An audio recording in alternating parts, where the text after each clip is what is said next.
એક વસ્તુ મેં આગળ યાદી આપી પણ છે કે પરમાત્મા જન્મે નહીં, પ્રગટે, અથવા તો એ અવતરે.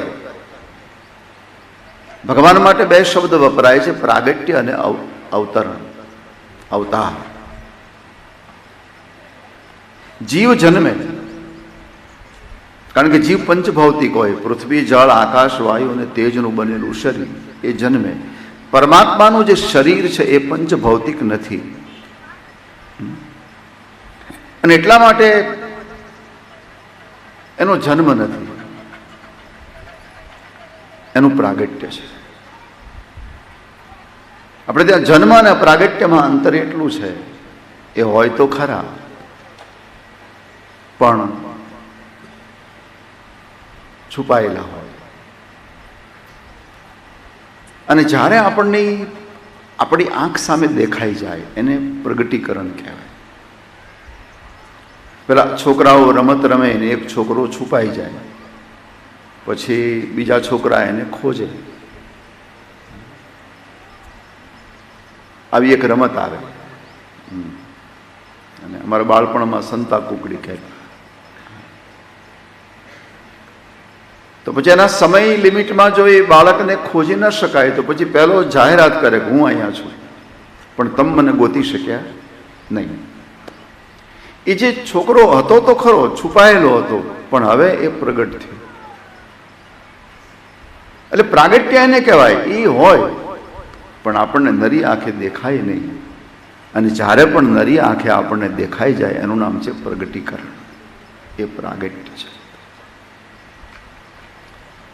અને બીજું અવતાર છે.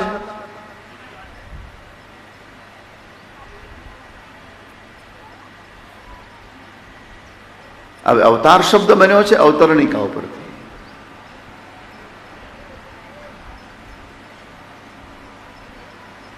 અવતરણિકા એટલે આપણી સાવ સાદી ભાષામાં નિસરણી, જે ઉતરવામાં ચડવામાં કામ લાગે.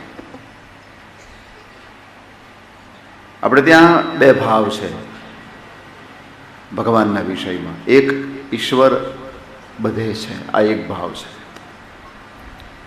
આ સંસારમાં કોઈ જગ્યા એવી નથી કે જ્યાં ઈશ્વર ન હોય, જ્યાં ભગવાન ન હોય. આ એક ભાવ. એક બીજો ભાવ છે ભગવાન ઉપર છે, આ બીજો ભાવ. આપણે કાંઈ પરમાત્માના પ્રત્યે અહોભાવ વ્યક્ત કરવો હોય તો પછી આપણો આ માત્ર ઉપર જાય તો બધી એની કૃપા.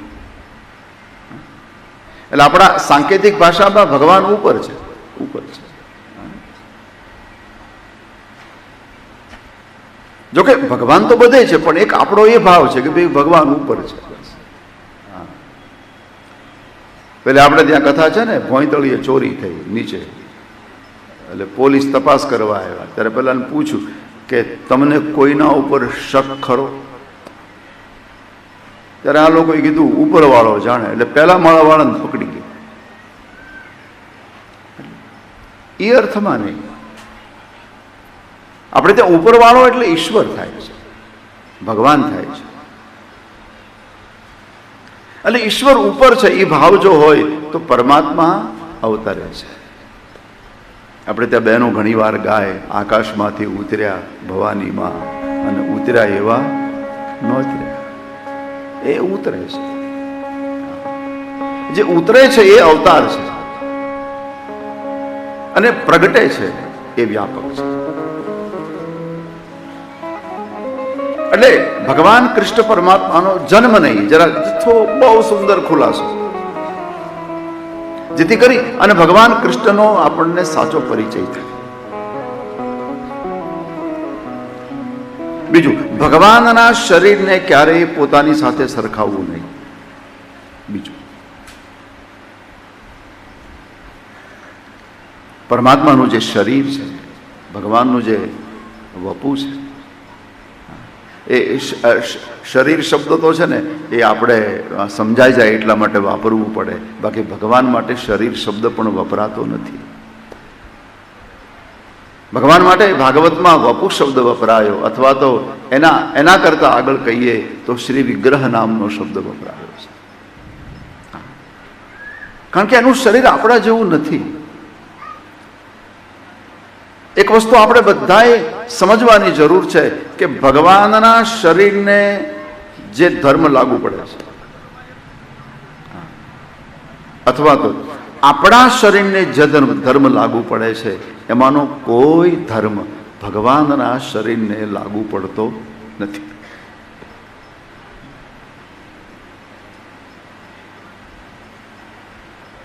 આપણા શરીરના કેટલા ધર્મો છે?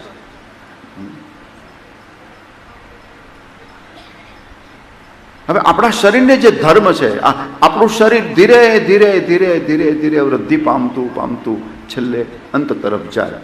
પરમાત્માનું આવું નથી. એટલે ભગવાનનું જ્યારે દર્શન કરીએ ત્યારે એ કલ્પના મગજમાં ન હોવી જોઈએ કે આ પરમાત્માની મૂર્તિ છે એ આપણા જેવી છે. આપણા શરીરને લાગુ પડે એમાંનું કાંઈ, આપણને કામ લાગુ પડે, આપણને ક્રોધ લાગુ પડે, આપણને મોહ લાગુ પડે, આપણને માયા લાગુ પડે, આપણને ઈર્ષા લાગુ પડે. અનાજ ખાઈએ છીએ, પંચભૌતિક શરીર છે, એટલે આ બધી વસ્તુ આપણામાં રહેવાની. કોઈ એમ કે મારામાં ક્રોધ જ નહીં, તો એ બહુ સ્વીકાર ન કરાય. હા, ઓછો વધતો હોય અથવા તો ક્રોધને વ્યક્તિ વાળી દે, એ બની શકે. કોઈ એમ કે મારામાં કામ એટલે ઈચ્છા, મારામાં કોઈ ઈચ્છા જ નહીં, તો એ આપણે કેવી રીતે માની શકાય?